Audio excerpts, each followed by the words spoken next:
Hey guys, Rob with Next Gen Writer here. I'm going to do another video, and this one is kind of going to be on the topic of the logistics and issues with the Chigee AIO-6 Kickstarter launch. I didn't really want to do another video on this, but I kind of felt obligated to because I want to encourage a fair perspective when we evaluate this. When I did my first video, I'm like, hey, this happened. You know, we got all these Kickstarter backers out there, and now we have inventory showing up in the UK for retail sale. And that did, in fact, happen, and it was a bad look. It was a problem. It wasn't very good optics. And then along with that, they had the cable issue. So they had other logistical impacts. They had maybe some shipping issues with customers here and there. So things kind of all coalesced, and it didn't look good. It was bumpy. But I want to encourage you guys not to throw the baby out with the bathwater here, and have a sense of fairness when you're evaluating Chigee.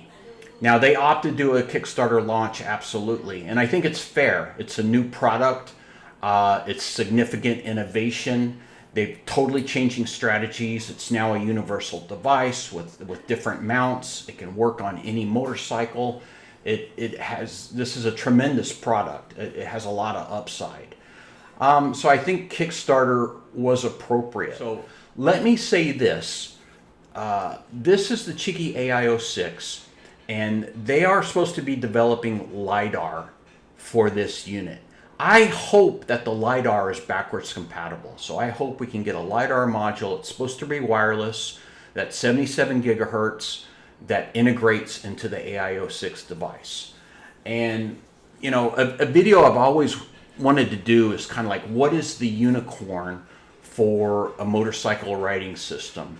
And I think when LiDAR gets deployed with the AIO-6 device, it's going to be damn close. I want to say this is the best writing system on the market today, and I could probably say that and get away with it, but since it's still vision-based blind spot detection, it's just missing something. Does that mean it's not flawed? No, I see areas for improvement, and you can run through my videos, and that's my opinion. You know what they say about opinions. But I see some opportunities where things could be done a little bit differently and make the device a little bit better. But even with that consideration, it is a damn good device. And I don't say that to get stroked by Chigee. That's just my opinion. So Chigee's responded. They've announced that the cable issue is solved. They're going to be ramping production back up. They've offered a discount on accessories for backers that have not gotten their units yet. And they've also, given their explanation and kind of apologized. Maybe not directly in the official update, but I saw many apologies to backers personally where they're talking about this. And what else can they do? You know, they can't shit out Chigee AIO-6s and get them to your door overnight. There's been an issue, which is not unusual for a Kickstarter product launch. It just isn't. So I commend Chigee, and again, I want to encourage people just to be fair. One thing that occurred to me that I wish I'd brought up in my first video is Chigee presented this product at a motorcycle show in Italy. I think it's EICMA or something like that. I can't even tell you what it stands for. But there was press on it, and the device was very well received. I could imagine that it is very likely that if retailers were there at that point in time and at that motorcycle show, and they saw those devices and what was coming, the demo devices, it's very likely that at that time there was an opportunity for Chigee to capture pre-orders from retailers representing significant revenue, and obviously, you know, any salesman worth their salt was going to capitalize on that at that time. That could have easily created conflicting delivery commitments with the Kickstarter campaign and what may have happened at that motorcycle show. I don't have anything that says that happened in fact, but it stands to reason. The device is phenomenal, and if you're there and you want it, you may make some moves and try to hammer Chigee down and say, hey, can we get this device as quickly as possible, and we'll give you some money now, or we'll give you a commitment now. And it's good business sense. You couldn't fault Chigee for engaging in something like that. And it's just a possible explanation that is not nefarious, that doesn't and it's not Chigee's responsibility to air that laundry for us to understand it. But kind of reading between the lines, other retailers may be getting product. They kind of mentioned that you need to accept that there may be distributor shipments that happen in parallel or before Kickstarter backers get their devices. Not excusing it. It's a bad look, and it's unfortunate that the recovery wasn't as clean as it could be. But I still believe in Chigee as a company, and I think for their faults and missteps, what they represent as a leading edge manufacturer in this space far outweighs that. I'm going to take a turn now and just give you some insight into things that happen with other large manufacturers. And I'm not talking about budget mediocre devices that are cranked out in some vanilla factory in China, but a manufacturer that pretends to want to be a leader in this space.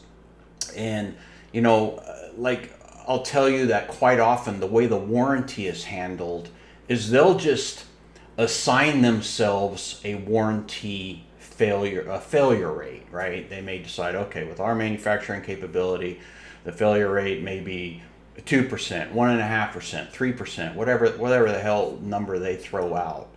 And then here's what they do. They say, okay, if you're going to order 20 units, then we'll give you 1 or 2 for free. And warranty is on you, the distributor. Now, that's kind of shady in my book. What if we have some kind of catastrophic production issue and a number of units get out in the wild, or there's a design flaw that doesn't present itself right away? That could create a real predicament for a distributor and create some argument between the distributor and the manufacturer for how warranties get handled. But that is a warranty strategy that some companies use, some flagship companies use in this space. Now, Chigee doesn't do that. They warranty their units unit by unit, as I think is the correct way to do it. With regards to Kickstarter, I think it was fair of Chigee to use Kickstarter in the spirit of what it is. It was a new product, it was new innovation, new development, and they launched it there. Now, obviously, they had other launch strategies and marketing strategies and sales strategies in place parallel to that. But that's kind of nuanced, right? I think it's understandable.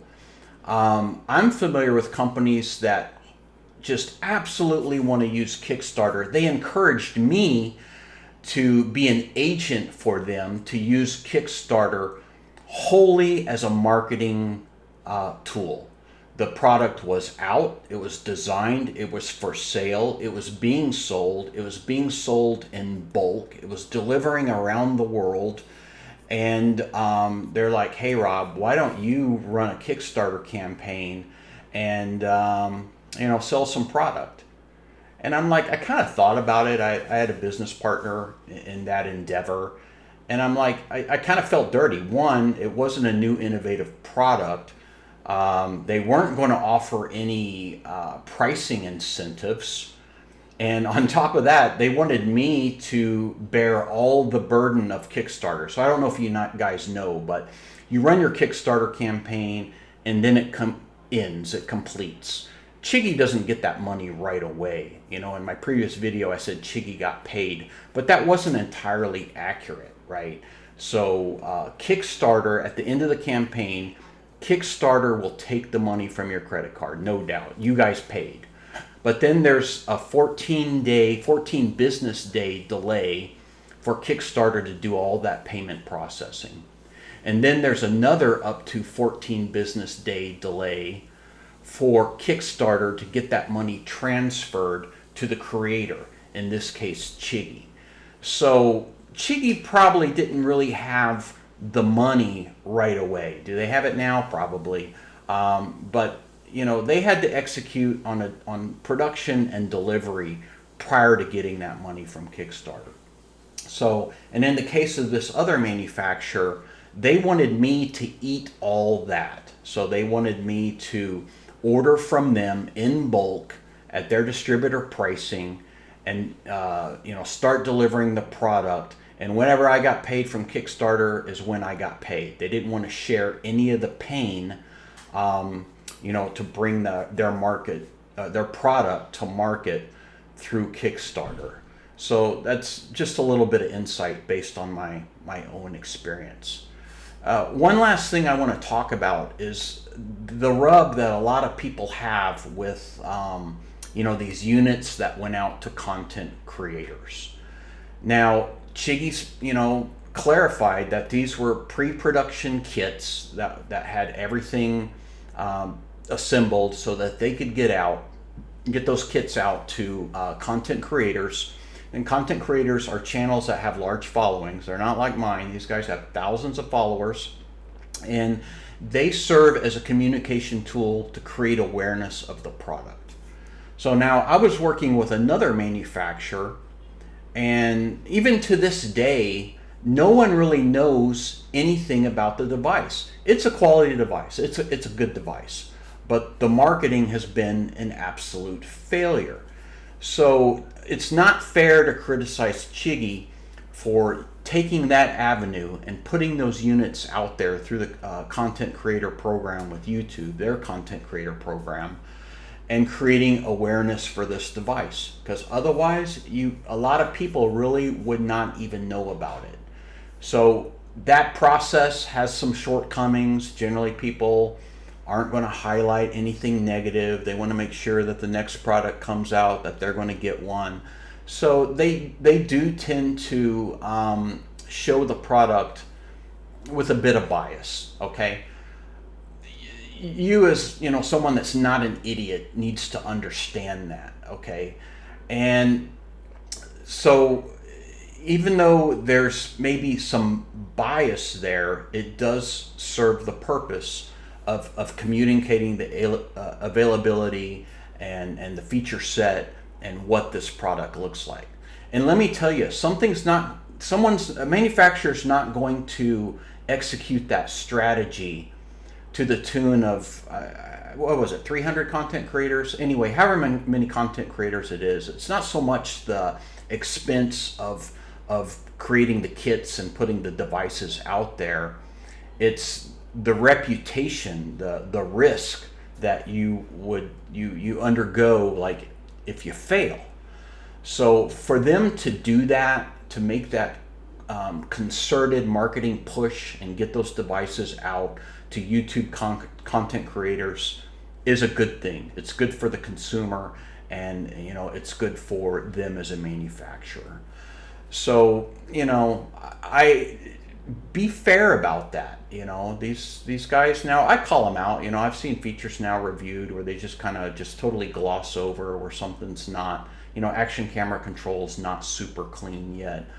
But it is what it is, right? That's why I'm here. That's why I got a small channel with a few subscribers. But I'm not paid. I'm not getting free units. But I want people to fully understand the Chigee AIO-6, and it is a phenomenal device. Anyway, again, not trying to come across as a Chigee fanboy, but I want to be fair, and this is kind of my perspective to provoke some thought and make sure people aren't being unnecessarily harsh on Chigee, and be fair with them. I think they'll take lessons learned, and I think they'll do things differently next time. Thanks for watching.